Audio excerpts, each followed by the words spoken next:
Olá, meu nome é Anderson de Azevedo e hoje falaremos sobre o tema jurisprudência. Há uma certa confusão estabelecida na prática e também no campo doutrinado sobre a expressão jurisprudência.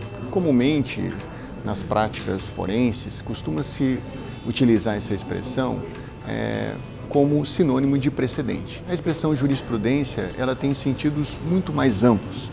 Quando tratamos de jurisprudência, podemos observar pelo menos dois sentidos que foram desenvolvidos ao longo do estudo do direito ao longo dos séculos. O primeiro sentido da expressão jurisprudência é a de teoria do direito ou da ciência do direito. Esse sentido ele se desenvolveu no período ainda do desenvolvimento do direito romano, a partir do século IV, V a.C., quando Roma como república, começou a expandir o seu território e aplicar o seu direito a outros povos que ingressavam no seu continente. Nesse sentido, a expressão jurisprudência começou a ser desenvolvida como uma sistematização da ordem jurídica, como desenvolvimento de teorias sobre o direito.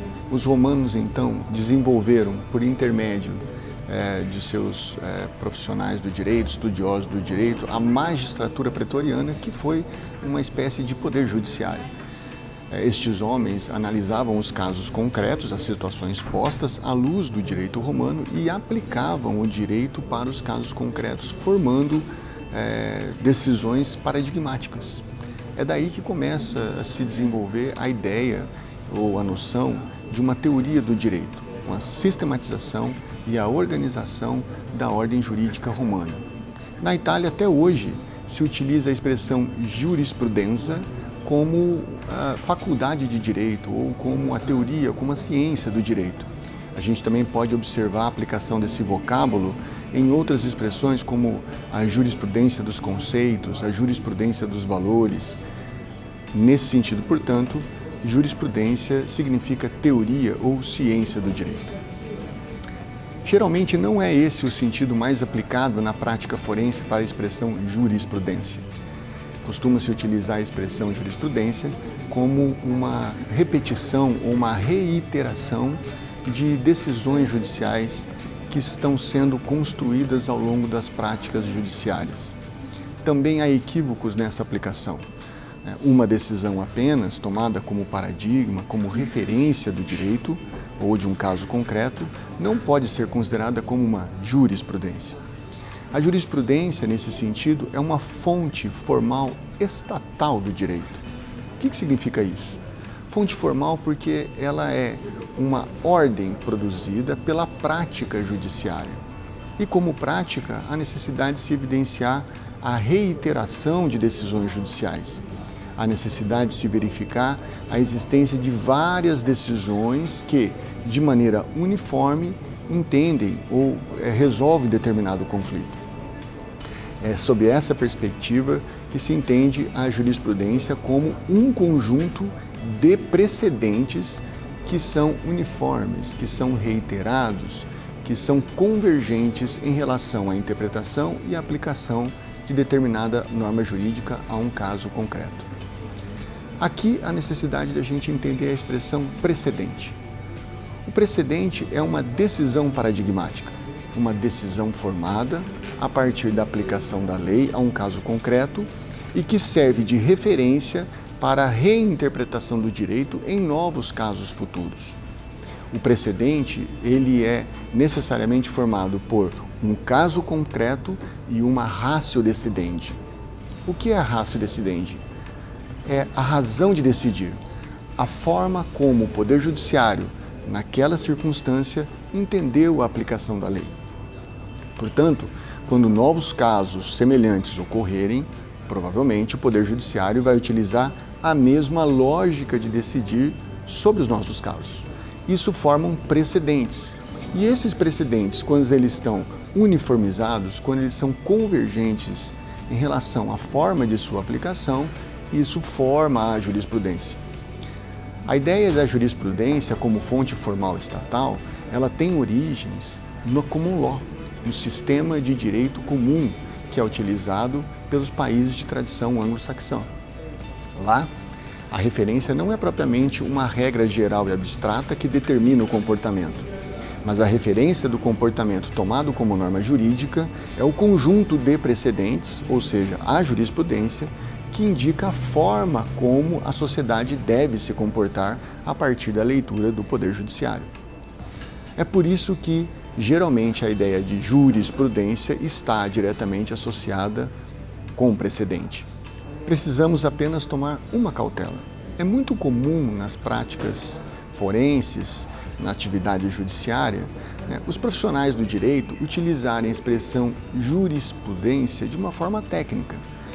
Por exemplo, analisando determinado precedente, verificam que esse precedente é aplicável ao caso que está sob júdice. Isso não é jurisprudência, apesar de lermos nas petições conforme remansosa jurisprudência. Isso não é jurisprudência, isso é a utilização de um precedente. Um precedente não forma jurisprudência. Para que tenhamos jurisprudência, necessitamos ter diversos precedentes conjugados e convergentes em relação à interpretação e à aplicação da lei para aquela espécie, para aquela situação que está sob exame. Uma outra digressão prática importante é a diferenciação entre jurisprudência persuasiva e jurisprudência obrigatória.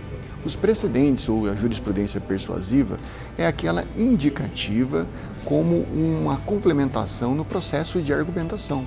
Utilizamos uma jurisprudência argumentativa ou persuasiva para indicar, para procurar convencer, para argumentar em favor da tese que propomos no caso concreto.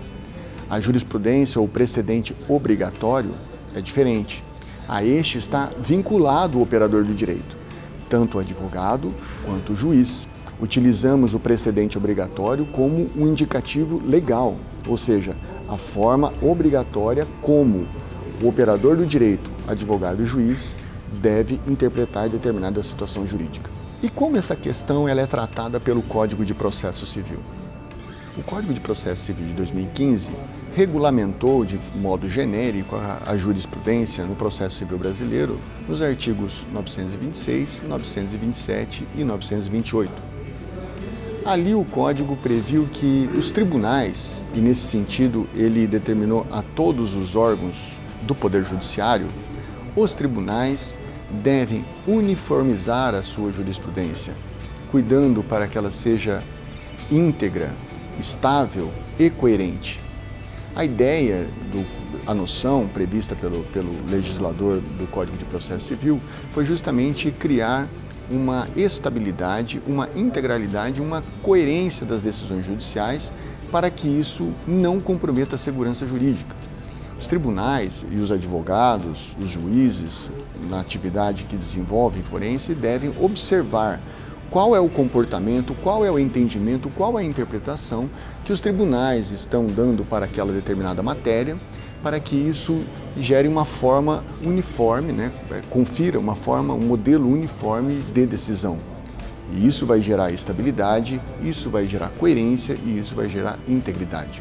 Existem basicamente no Código de Processo Civil 4 instrumentos responsáveis por garantir essa estabilidade, essa coerência e essa integralidade.